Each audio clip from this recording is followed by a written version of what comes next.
Hey y'all, welcome to the Southern Appalachian Herbal Podcast.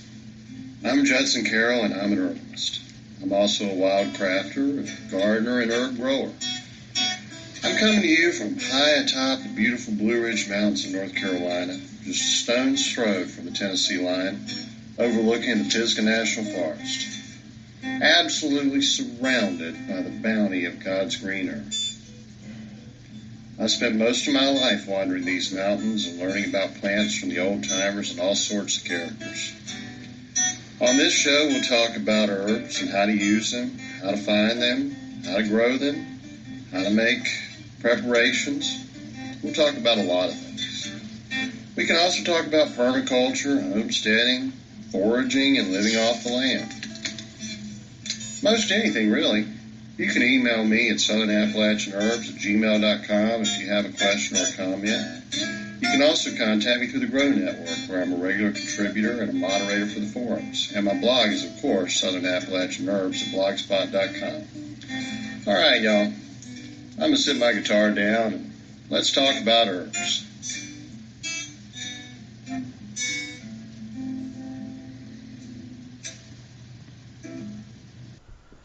Hey y'all, welcome to today's show.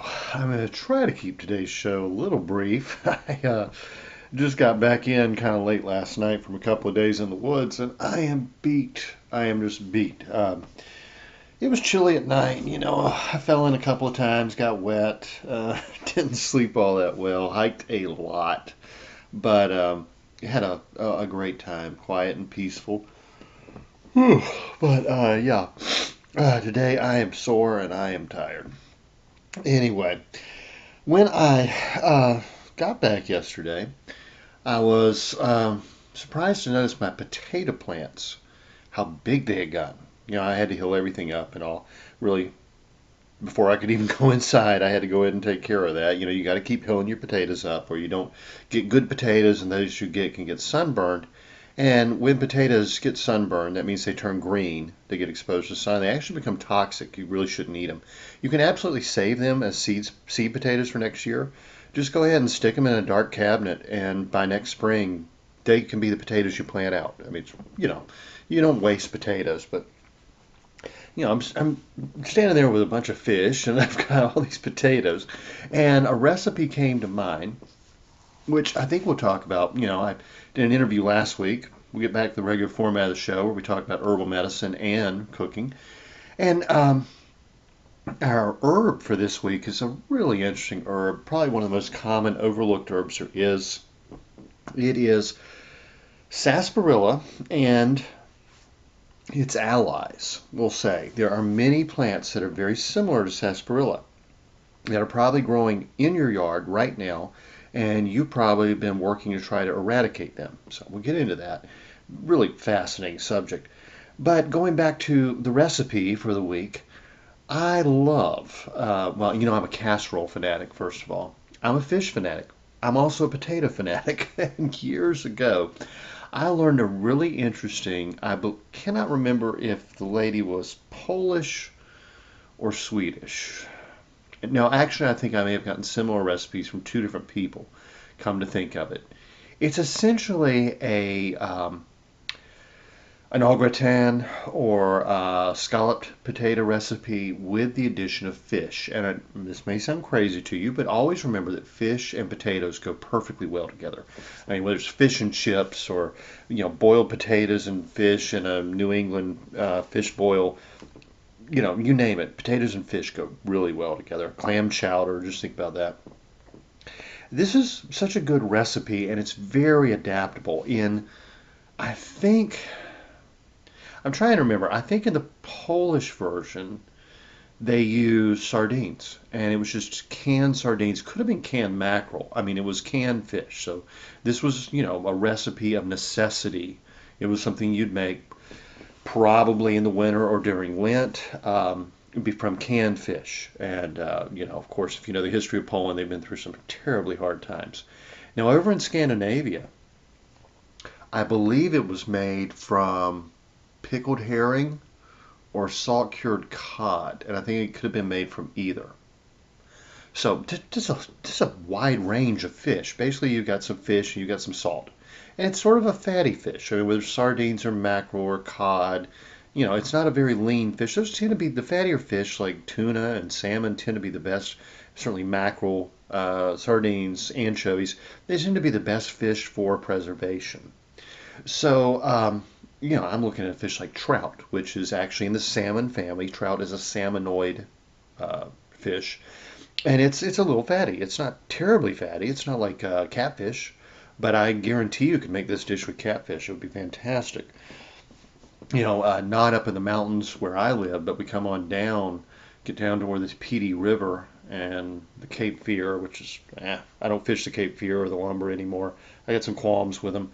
But the PD is incredible.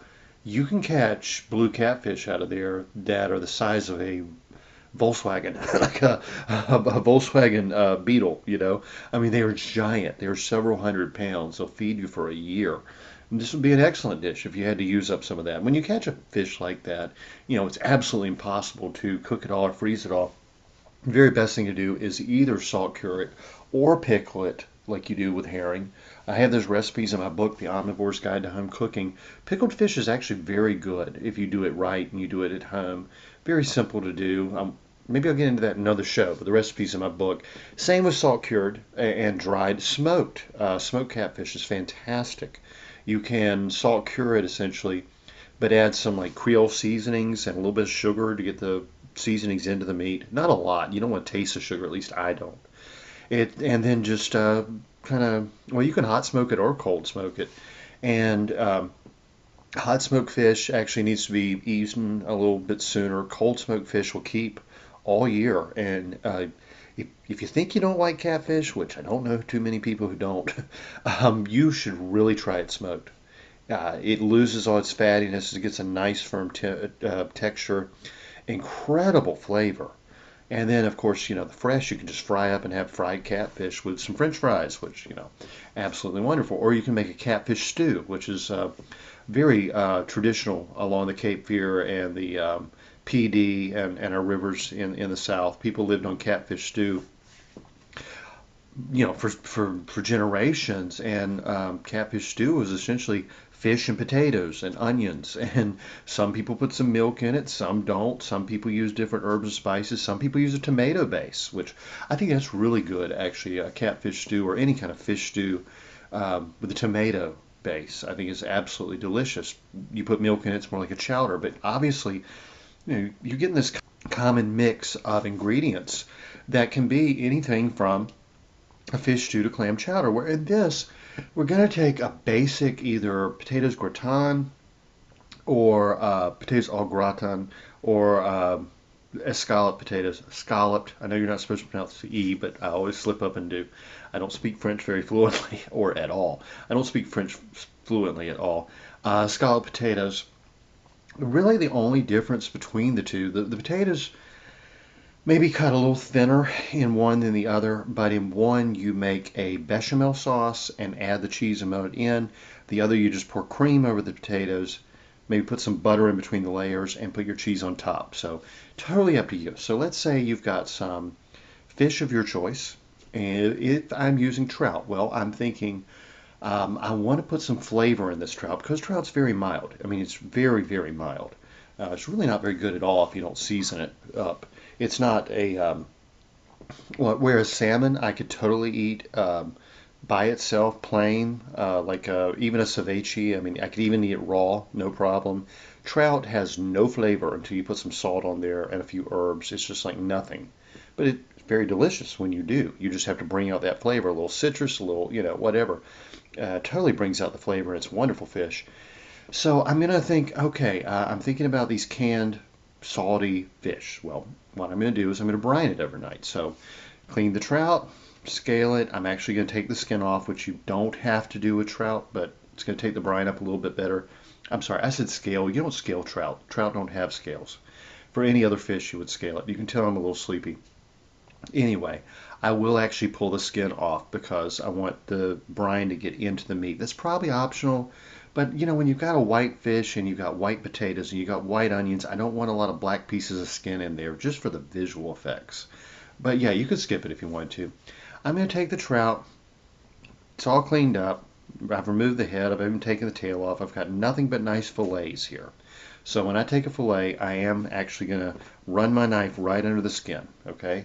So it's a nice clean fillet. I'm going to slice it into, well, chunks essentially, maybe 2 inches thick. And I'm going to put that in a brine overnight of white wine, a little bit of lemon zest, parsley is essential, probably some chives or garlic, salt and pepper. And I think that's it. You know, you want to do a dash of hot sauce, dash of Worcestershire sauce, that's fine. But anyway, just as long as you got a nice salt brine with some good white wine, um, it's going to firm up a little bit, and it's going to take in the salt and the tanginess, the citric acid, the sourness essentially of the wine, and it's going to get a richer flavor. The wine's actually going to give it a much more buttery, rich flavor. So I'm just going to brine that overnight. Now, potatoes, let's cut them as like paper thin as we can get. Just take any kind of potato you like. I don't care if it's russets or it's white potatoes, which is what I have growing. Well, I have a little both. I have some russets, some whites, some reds. You know, maybe don't go with the old heirloom purple potatoes from Peru. Those are beautiful. Hey, maybe you do. They actually would look really pretty. But you know, I'm thinking right now white potatoes with white fish, and that's just what I've got in my mind. And here, the next step is where you can get into a variation. If you wanted to do au gratin, you could put some butter in a pan, equal amounts of flour, cook it together, put in some milk once the flour loses its raw taste, stir that in, get a nice smooth bechamel sauce, start grating in the cheese of your choice. Really doesn't matter if you use cheddar or what, but again, I'm thinking of white cheese, so I'm thinking Swiss cheeses, Emmental or Gruyere. An Edam cheese would be absolutely fantastic. Manchego would be good. A smoked Gouda or plain Gouda would be fantastic. A smoked Manchego would be phenomenal. That would be a really good flavor. And if I was going to do a smoked cheese, I might add a sprinkle of paprika. You know, maybe smoked paprika just to enhance that flavor. And cook that together, and you've got your cheesy bechamel sauce. There's actually another name for that sauce, but I'm totally blanking on it. It's just bechamel sauce with melted cheese in it. Salt and pepper to taste, splash of white wine. Yes, you could even use some of the brine that you've used for your fish because it sat in the fridge overnight. Shouldn't be anything wrong with it. So I'm going to use that brine if I possibly can. Probably food safety experts would say throw it out, but I've just had white wine and citrus and salt and fish sitting in the refrigerator. I don't see a reason to waste it. Anyway, just bring it together into a creamy sauce, and I'm assuming you've already sweat down some onions in a pan in the butter. You could have either cooked them in the butter before you added the flour to make your sauce, or you've done them separately, or you're using chives, or you're using green onion, which would be chopped fresh. So those are the basic ingredients, either way you go. So if you made your creamy bechamel sauce with the cheese, just layer in your potatoes, layer fish, sauce, layer potatoes, layer fish, sauce, layer potatoes, layer fish, sauce. On top, sprinkle some more grated cheese, pop it in the oven, okay? If you wanted to do the other way, which is more your scallop potatoes, you're just going to layer potatoes, butter, cooked onions, fish, potatoes, butter, cooked onions, fish, potatoes, butter, cooked onions, fish, pour some cream or a mix like half and half, whole milk and cream, whatever at the top. Put some cheese on top again, pop it in the oven, brown and bubbly. I do think this is fantastic if you bring it out and put some crumbled bacon on top. So either way you look at it, a really simple dish to make. Just remember, it's a mixture of thin sliced potatoes, onions, cooked onions before they go in the oven. Don't put them in raw unless you're using, scallions, green onions, chives, something like that. If you like, if you'd rather do garlic or shallot would be actually perfect for this dish. You can do a roux, a bechamel sauce with cheese, or you can just do the milk and cream. If you do that, put butter in between your slices of potato. The starch from the potatoes will thicken the sauce, so you don't have to feel like you have to make a roux to start this dish. The starch of the potato will thicken the sauce just like the starch from the flour would. So don't even worry about it if that's, if you want to skip that step. It's just super easy. And the fish. And if you use canned fish like sardines or mackerel or something like that, or if you have um, some cured herring or some salt cod. Of course, you'd want to soak the cod overnight, pull some of the salt out of it. But you can absolutely do this with fresh fish, smoked fish, canned fish, pickled fish. The pickled fish really gives a nice flavor. It has that nice sourness, and of course, you've pickled the fish with a little mustard seed and peppercorns and all that, kind of brightens it up.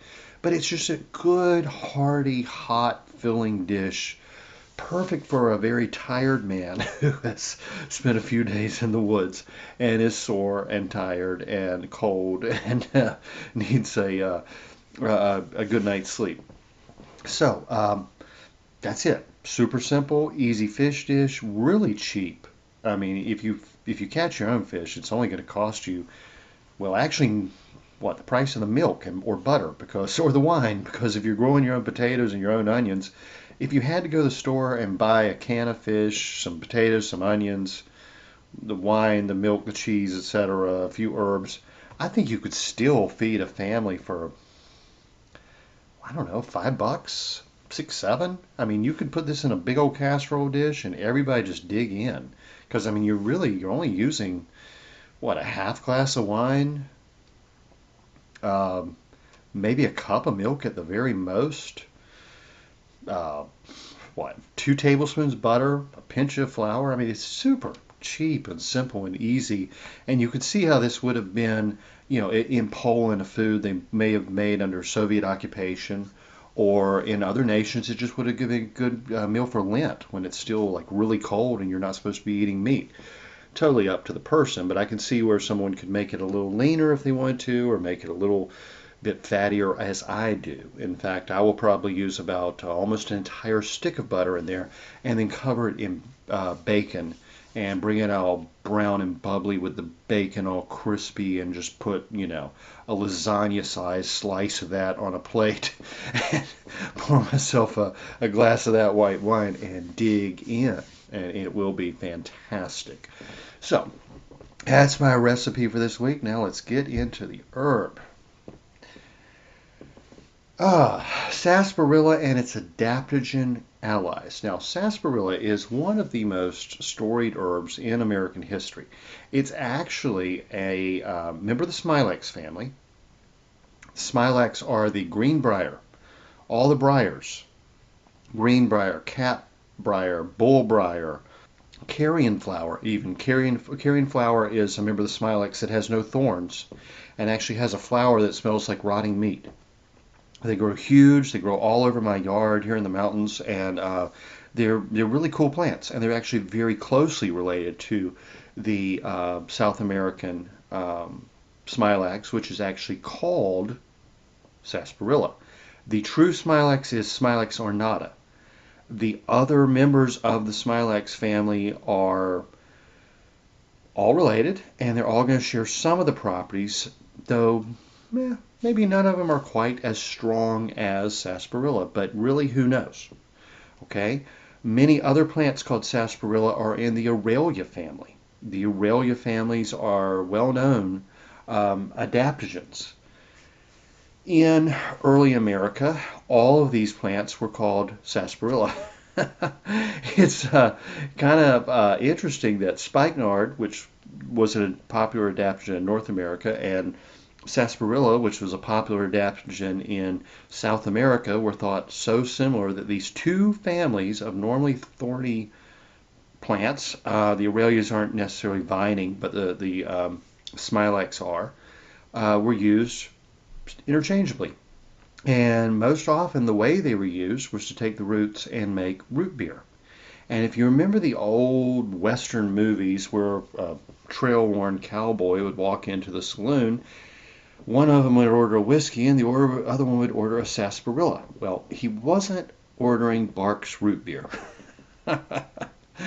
These plants, when made into root beer, often combined with sassafras, had a many health benefits, but they're adaptogens like ginseng. And if you think about the lore surrounding ginseng, well, it helps you recover from hard work. It helps with exhaustion. It helps you recover from sickness. It increases endurance and it increases sexual potency. So that cowboy was not looked down on when he came into the saloon and his friend ordered a whiskey and he ordered sarsaparilla because he was probably going upstairs to spend some time with the ladies. And that sarsaparilla was intended to perk him up and get him ready to go.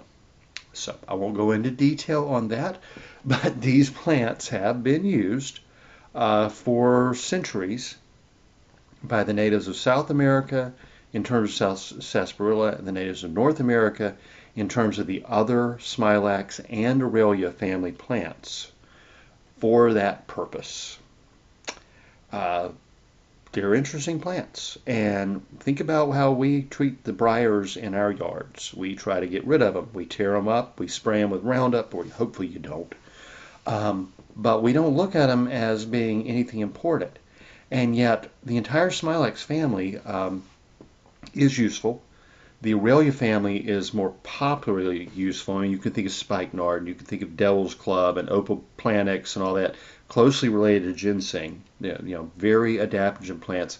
And they tend to be very expensive. But the smilax plants are generally considered a nuisance. Something's just going to scratch you or make you trip as you're walking through the woods, when actually they're edible. The shoots and the leaves, the shoots when they're tender in the spring are very good, actually very good. You can snack on them, you can eat them raw, you can eat them cooked, they're a nice vegetable. The leaves are good throughout the year. Of course, they will get tougher, later in the season. But the roots of all of these plants have medicinal value. And you've probably been trying to eradicate plants in your backyard that are almost as useful as ginseng and spikenard, except ginseng costs about as much by weight as gold. So there you have it. We need to take a different look at these plants.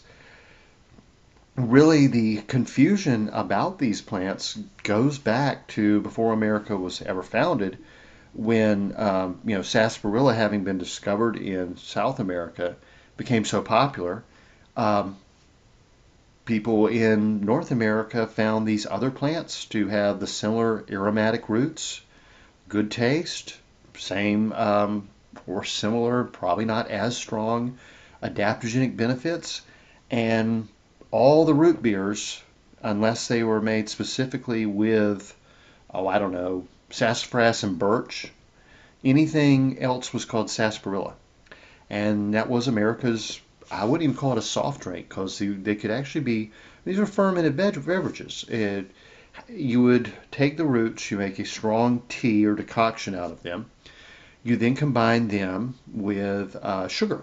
And that sugar was often cane syrup or molasses.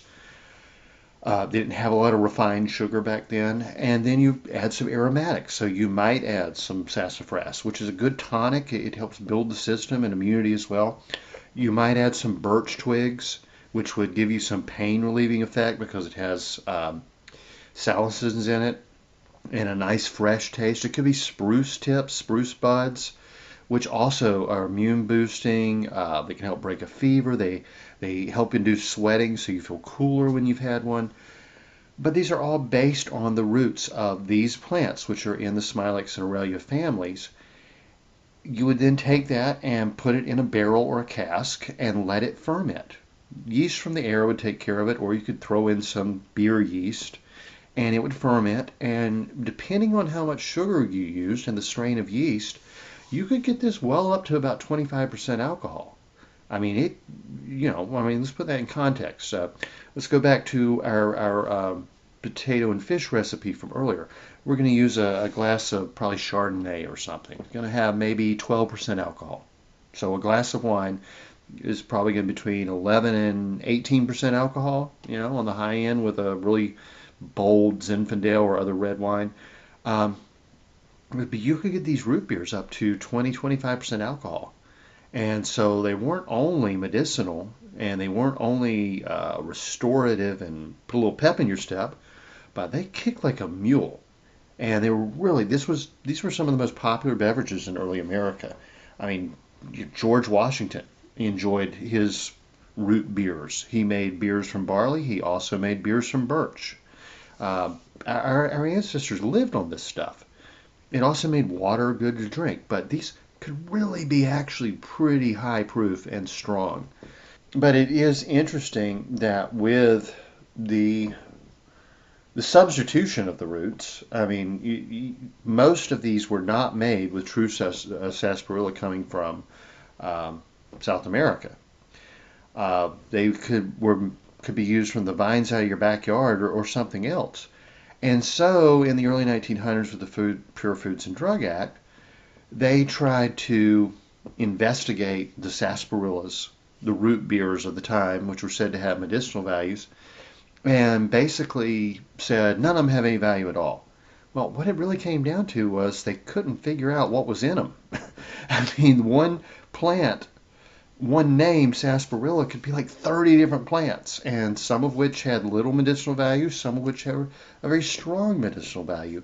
But when it comes to adaptogens, it's often very difficult to do clinical studies on them whatsoever because a very sick man or a very weak man may get a strong benefit from it, and a man in perfect health may not get much benefit at all because he's already at peak performance. So, really, any old studies, any modern studies you read about, adaptogens in general, but especially the ones called sarsaparilla, take them with a grain of salt because the sarsaparilla they're testing may not be the sarsaparilla that was written about 100 or 200 years ago that seemed to have miraculous effects. So let's look at true sarsaparilla. According to Plants for Future, the root is alterative, demulcent, depurative, diuretic, stimulant, and tonic. So it's going to bring you back to health. It's a little soothing and softening the skin, I guess applied topically. That's what demulcent means. Diaphoretic is going to help break a fever. Diaphoretic is going to take off excess fluid. Stimulant and tonic. It's going to stimulate appetite and bring overall health and tone to the system. They say this is one of the best depurative medicines and is used as a springtime tonic and general body cleanser. Usually, we don't need to get into that. The root has all the medicinal virtues of the widely used tropical herb sarsaparilla, though to a lesser degree. Um, it is often used in substitute for that plant. Now that's American sarsaparilla, as we call it. It's a smilax. Another smilax is the green brier. They say the root is diuretic. It is used in the treatment of dropsy, urinary complaints. A tea made for the root is used to help expel the afterbirth. Reports that the root contains the hormone testosterone have not been confirmed. That's one thing about all the smilaxes, including even common greenbrier and on up to true sarsaparilla from South America, American sarsaparilla, cat greenbrier. I could go down the list. Became very popular in the late 80s, early 90s because bodybuilders were using it as a substitute for steroids. It's actually believed to increase testosterone, but that has not been proven in clinical studies.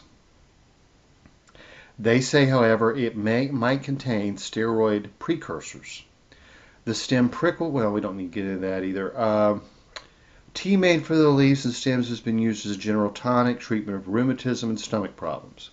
Cat greenbrier says the exact same thing. Carrion flower, added to that it's been used as a dressing for wounds, says the exact same thing. So you can see how all these vines, plus some of the aralias, which are very much like ginseng, called sarsaparilla, put into a root beer, maybe even increasing testosterone, would have helped that trail-weary cowboy get ready to go upstairs in the saloon. And you can see why these were considered essential beverages to have in the colonial armies and probably even to the Civil War for soldiers going into battle or sick men recovering from injuries. This was this was a mix between the alcoholic beverage industry and the medicinal herb industry. And the Pure Foods and Drugs Act of the 1920s basically wiped it out. I would love to see a craft home brewing industry using these plants, which are generally considered worthless weeds. I think it could be a great boon to mankind, and frankly, it could be a lot of fun to do. So when we get to the physician's desk reference for herbal medicine, you're going to see uh, sort of the modern medical view. First of all, it lists sarsaparilla as just Smilax species. So whether it was the true sarsaparilla of South America or the 30 different green briars you have growing in your backyard, it's all Smilax. Just be sure when you're looking at Smilax, you remember it's not poison ivy, obviously. It's not English ivy or anything like that. And it's not Virginia creeper. Okay? These are actually briars. They usually have thorns. In fact, I think all but the carrion flower does have thorns. When, as I said, the other herbs that are often called sarsaparilla are in the Aurelia family, which is the spikenard family, but specifically there's some called bristly sarsaparilla. It's more found in the western parts of the United States. Plants for a Future says a tea made from the leaves is diaphoretic. The root is alterative and tonic. Infusion of the bark has been used in the treatment of heart disease. The bark, and especially the root bark, is diuretic and tonic.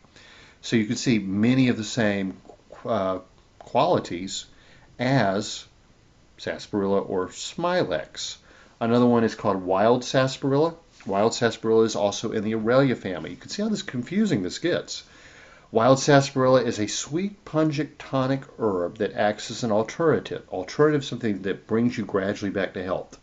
Think of it as a tonic, but generally when they say tonic, they mean more something that stimulates digestion. I don't know why, but what you might think of as a tonic is usually called an alterative in herbal writing. It has a wide use of traditional uses among North American Indians, and it was one time widely used as a substitute for the medicinal herb sarsaparilla. The root is alterative, diuretic, pectoral, and stimulant. Pectoral means good for the chest conditions, essentially the heart and lungs. And stimulant. The herb encourages sweating. It is stimulating and detoxifying, so it's used internally in the treatment of pulmonary diseases, asthma, rheumatism, stomach aches. Externally, it is used as a poultice, treating rheumatism, sores, burns, itchy skin, ulcers, and skin problems such as eczema. The root is collected in the summer and autumn, dried for later use. A drink made from the pulverized roots is used for cough treatments. So you can see that not only are the Smilax briars and the Aurelias, several of them anyway, used interchangeably, they're often just plain called sarsaparilla. They would have been by our ancestors. Our ancestors maybe 200 years ago would have called any spiky Aurelia and any briar growing in the backyard sarsaparilla, and they would have harvested the root and they would have made a root beer out of it, which would have been like almost like the staff of life in their time. I mean, just like bread was in the ancient world, this kept people going. There was enough alcohol in it, and there was enough medicinal benefit, and there was enough adaptogenic, tonic, stimulating. This was like something someone would have every single day and would not wish to be without it. As you can imagine, really, when the Pure Foods and Drugs Act passed, people who no longer had access to their local patented version of the beverage sarsaparilla often turned to harder liquors or even opiates, which had become popular after the Civil War as used in treating pain. And by about 1900, we had a major morphine epidemic. So again, I can see a lot of benefit in bringing back craft home brewed root beers, sarsaparilla especially, and especially in terms of sexual function, because I mean the opiates and hard liquor definitely didn't help make as many babies as the sarsaparilla probably did. Let's just put it that way.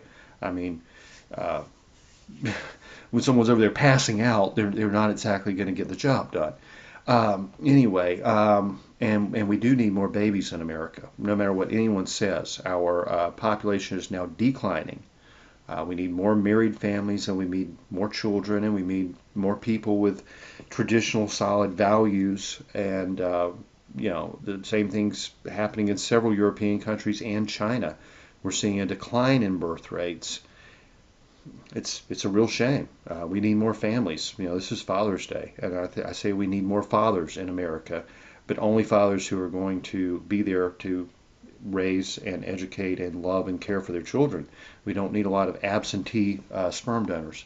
Anyway, Michael Moore really tried to get into the Aralias in particular.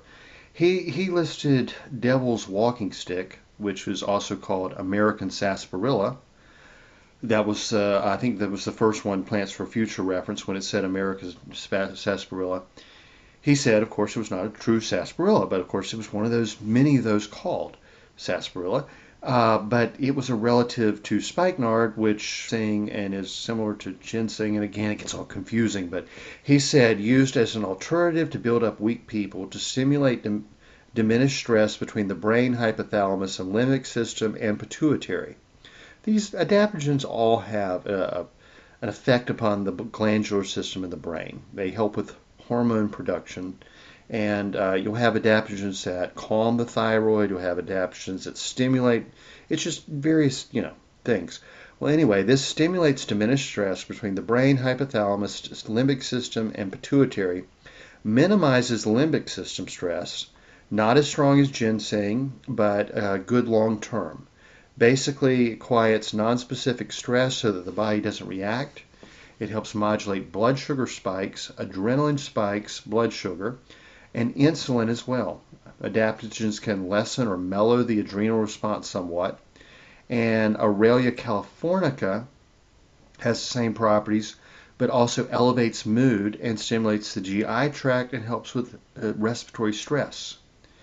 Bristly sarsaparilla, also called wild elder, is Aurelia hispida. And this one's another one, well, it actually does grow in North Carolina, even though it's more common out west. It does about the same thing. So you can see how these are very useful adaptogenic herbs.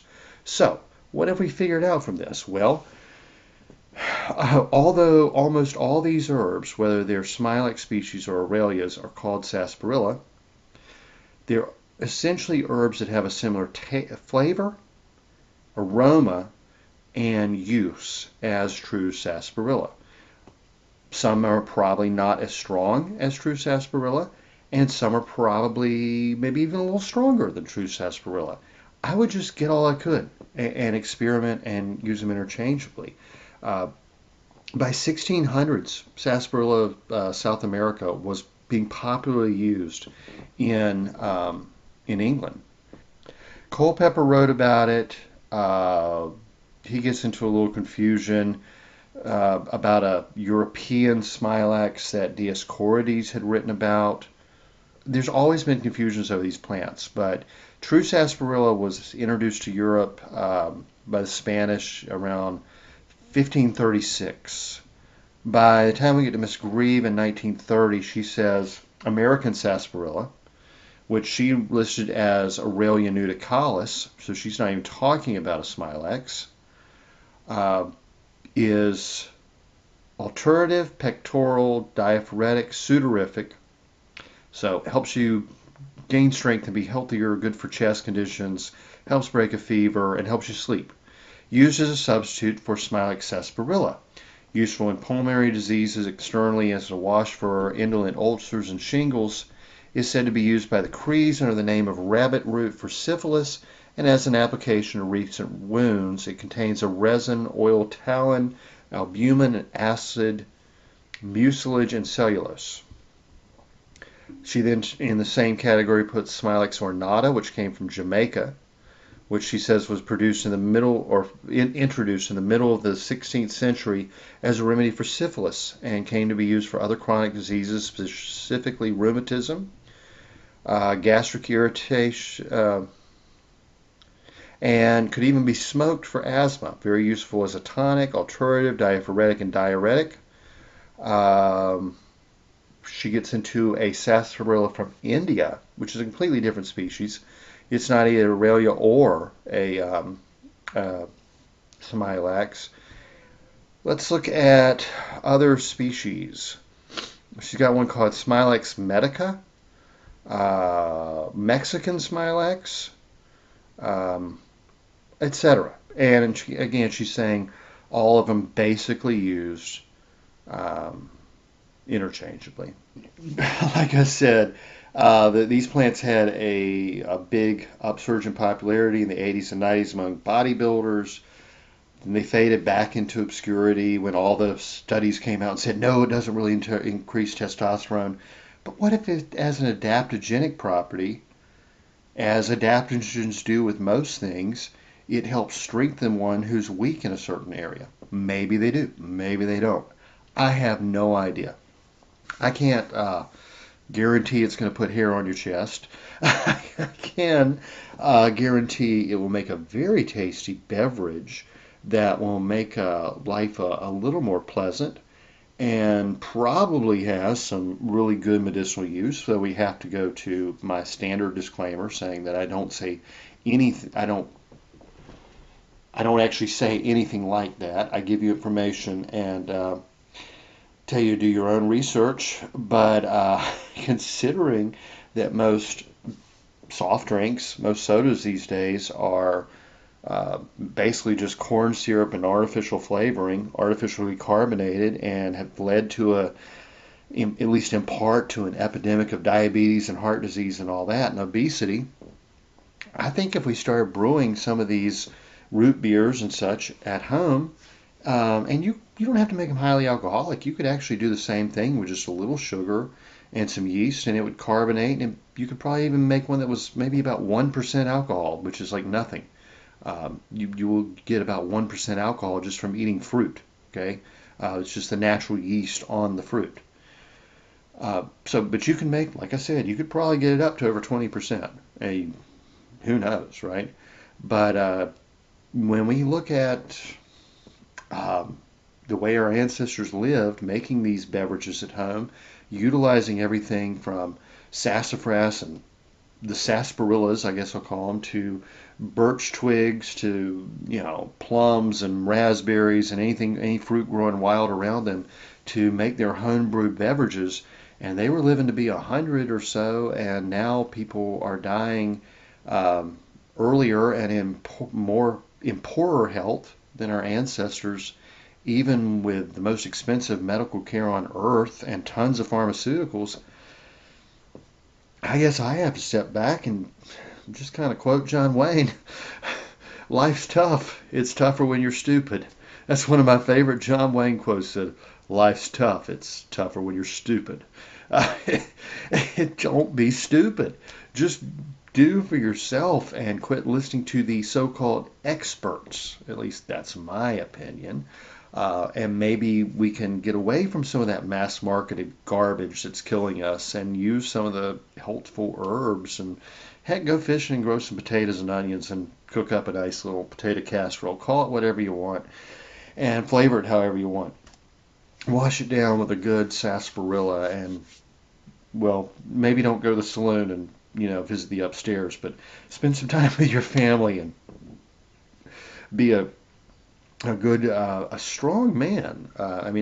Be a strong woman too, but I'm thinking today's Father's Day, and I think about the heroes in American history, and even, my grandfather, my great-grandfathers and all that.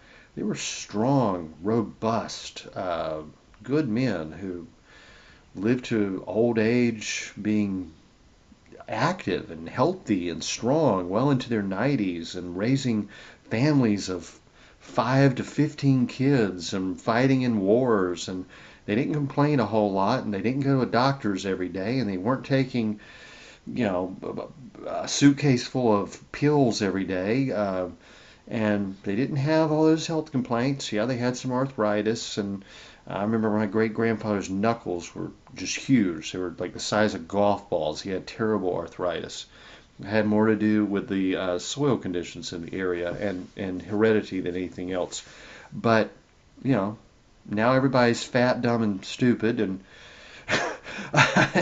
living on pharmaceuticals and junk food, and all that's recommended by the government for your good, and they're dropping dead or living in nursing homes.